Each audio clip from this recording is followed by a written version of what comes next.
This is the backroom. 600 million square miles of existential madness. And this is the backrooms in 2D.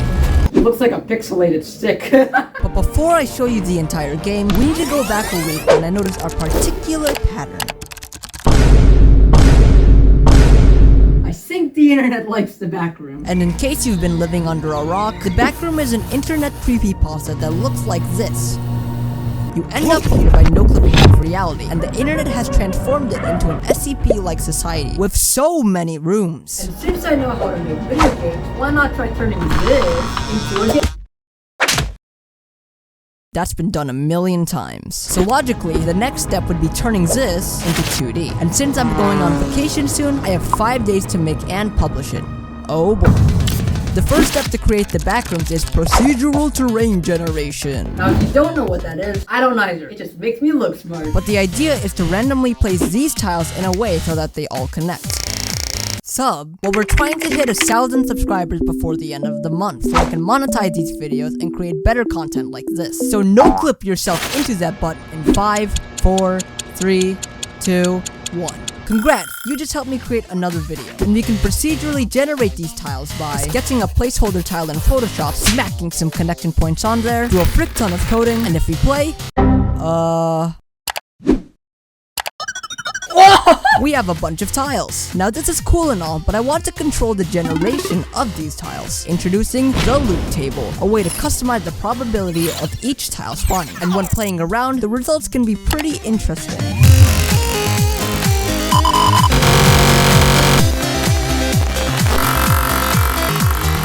Now this is super cool, but there's a minor flaw. If we keep the simulation running, your computer will eventually crash. So to prevent this, we'll take a page out of the Block Games book and break our tiles into chunks. These chunks can then be loaded and unloaded based on the position of this point, also known as the player. Now random lines are cool, but I think it's time to make a room. So I turn the lines into walls, which goes from this to this.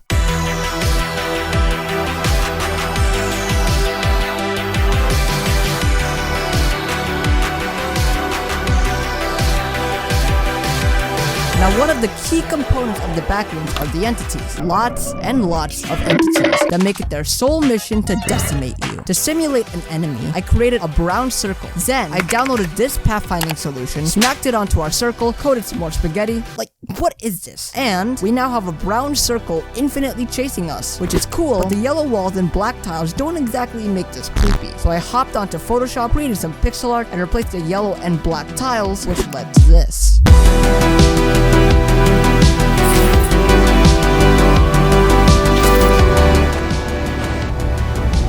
And that wraps up day 1. We've made some pretty good progress, but I've been recording for over 13 hours now, so I think it's time to get some rest. On day 2, I tried experimenting with a field of view mechanic so that you can't see through walls. After following 𝗗𝗦𝗧𝗥𝗑𝗦𝗧𝗜𝗢𝗡 tutorial, however, I had difficulty integrating it into my project, and I had to scrap the idea. After that, I got some epic monster sound effects, slapped them onto the circle, and now you can hear the monster's growls as it gets closer to you. After doing some more prototyping, I decided to add an elevator to simulate the transitions between levels because the backrooms have expanded to include thousands of liminal levels, and I want to create as many of them as possible. So the following day, I finished the elevator sprite and functionality. However, the chances of you actually finding this exit are almost impossible, so I added a little guide arrow that appears when the elevator spawns, pointing you to the direction of the exit. Then, I wore a penguin on my head and replaced the brown circle with an actual monster. Inspired from Kane Pixel's backroom series, I created this guy, punched it onto the circle, and we have a terrifying piece of bacteria chasing us in the backrooms. Our player sprite looks atrocious, however, so I quickly replaced him as well. And after having some difficulty with the monster sprite, why is he cut in half? I created the next scene, pipe dreams. According to the Backrooms wiki, this level is a giant hallway with pipes. Incredible. I first replaced the lobby tiles with dark, pipe-filled squares. Now remember that tile loot table I was talking about? This is where it comes in handy, since I just cranked this guy all the way up, and now the level mostly spawns hallway tiles, with the occasional twist. Gameplay-wise, the player can just sit back in their chair with the W key pressed while watching another one of my videos. I don't want that, so we need to create another entity, and according to the wiki, 4 of them exist in this level. The smiler is just a smiley face. Like some guy decided to draw a smiley face and the internet turned it into this. This makes my job a little easier since drawing a smiley face is pretty easy. And once we replace the bacteria, we now have a creepy smiley face following us. After wrapping up day 3 with some bug fixes, I started day 4 with some smiley face ambience. Spoopy. Then, I created the next level, Fun.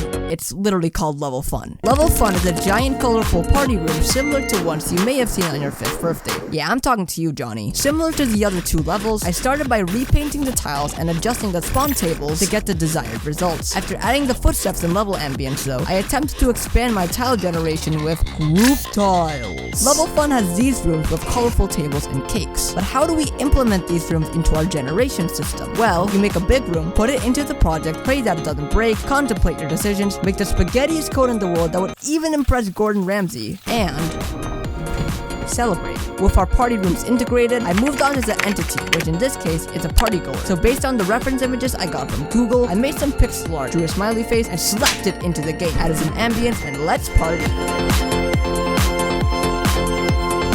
Now before I add more levels, I want to make the ending of the game to keep the project as finished as possible. So I jumped onto the Unity Asset Store, downloaded a pixel art pack, and painted a little scene to signal your escape from the backrooms. Then, I added an end screen that links straight to this video. Your boy has to get that bread. And finally, I capped everything off with some nice little ambience. After that, I created the pool rooms.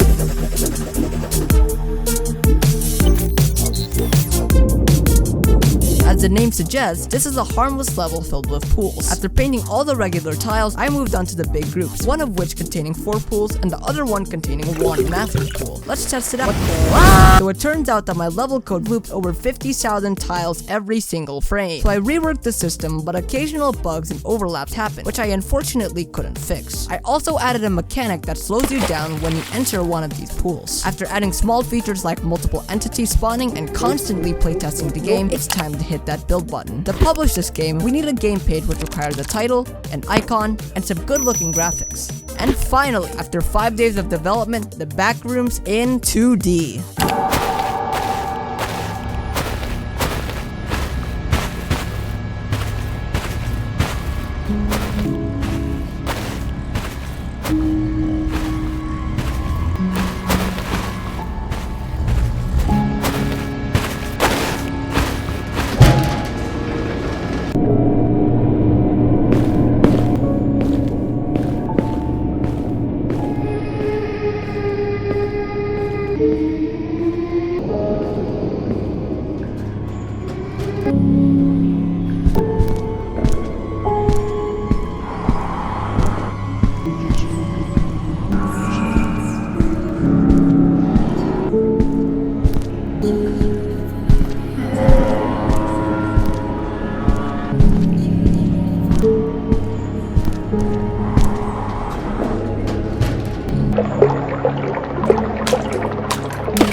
That is the best. Is that me? What am I holding? Oh, I made 𝗗𝗨𝗦𝗜𝗖𝗥 in real life, which you can click right here. I'm putting into the vacuum.